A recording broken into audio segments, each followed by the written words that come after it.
Hey folks, I'm Jack Fossett, and welcome to this demo and review of the Gibson Les Paul Tribute electric guitar.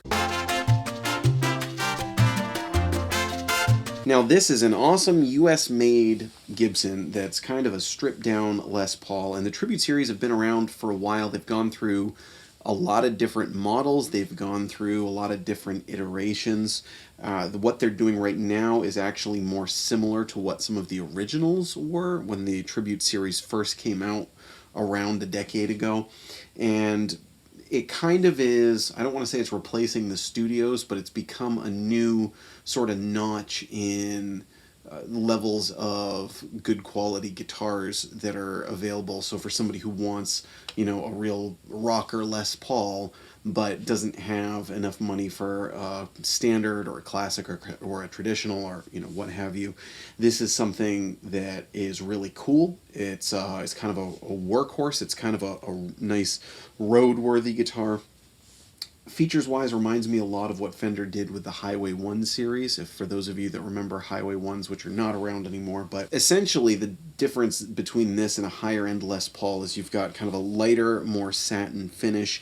You do not have the bells and whistles like the neck binding and the body binding and the inlays in the headstock, but it has the bones of a really great Les Paul, and the satin finish is actually extremely comfortable to hold and to play. Kind of makes you want to play it more and makes you probably a little bit less concerned about whether or not it's going to get dings. It sort of, you can sink into this guitar a little bit more. You can kind of make it your own in that respect. The neck is extremely smooth. Now this particular one has a like a 60s profile neck. It's not the big fat 50s neck like you might expect on a guitar like this. It's a little bit slimmer of a neck. Kind of reminds me a little bit more of an SG neck in its shape. One of the things that I like about this particular one, this has not been true for every Les Paul Tribute, but the ones that they're doing now, they kind of have the it's almost like an implied body binding, which I want to say, and if you look at the sides, and I'll show you some close-ups here, the way that you can see the edge of the top sitting on the mahogany back, it almost creates this kind of like illusion of binding, which I think looks nice. It looks really flashy, and I like the way that it's put together. I think in that sense it actually looks a little bit nicer than, you know, like some of the studios that are all solid colors where it's just kind of looks all solid. I like that you can see the top versus the back. And a little bit of that same sort of thing on the fingerboard. You can kind of see where the fingerboard ends and the neck begins. And again, it's a very comfortable neck, and you really just want to sink in and rock on this guitar. This guitar charmed me very, very quickly. I actually got it through trade on the way to a performance, and it was set up well, and, you know, had nice strings on it and everything. So I you know, whipped it out for a couple songs, during the performance, and I just really, it felt very comfortable. It felt like a guitar that I've owned for years, even though I had owned it for less than a few hours. That's kind of, I think, what they're going for with these. Again, just that they feel comfortable, they feel homey, they still have a great tone. This one has 490 humbuckers in it, which are, you know, better than workhorse pickups. They're pickups that have been in Gibsons for a long time.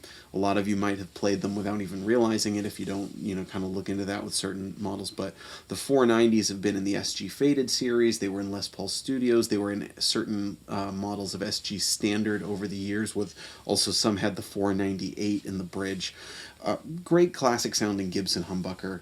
It doesn't really leave complaints for me. I think they sound nice. So again, I think that this is a cool new level of guitar. Probably kind of fits in a notch again below the Studio.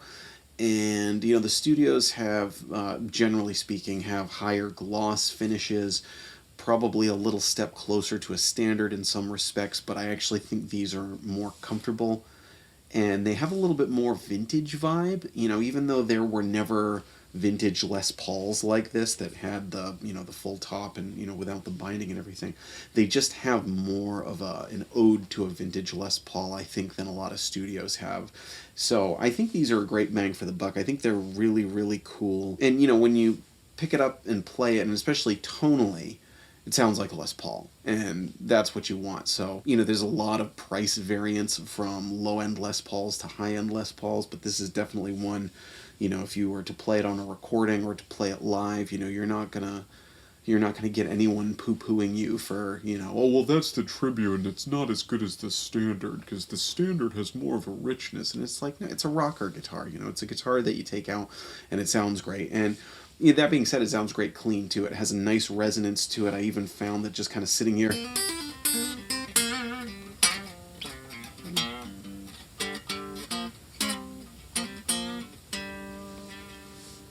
the wood has a nice resonance to it, and that's a lot of people will tell you that's kind of a key of a good guitar, is when the wood resonates. So for this demo, I'm playing into a Supro Royal Reverb, and for the overdriven tones, I'm using a Wampler Tumnus Deluxe. I'm gonna go clean and overdriven on each pickup setting so that you can kind of get a good range of what this guitar can do. What are your thoughts on the Tribute series? Do you own one? Have you tried one? Do you want one? What's your story? Let us know in the comments. I'm Jack Fossett. Please remember to like, share, and subscribe, and we'll see you next time.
you.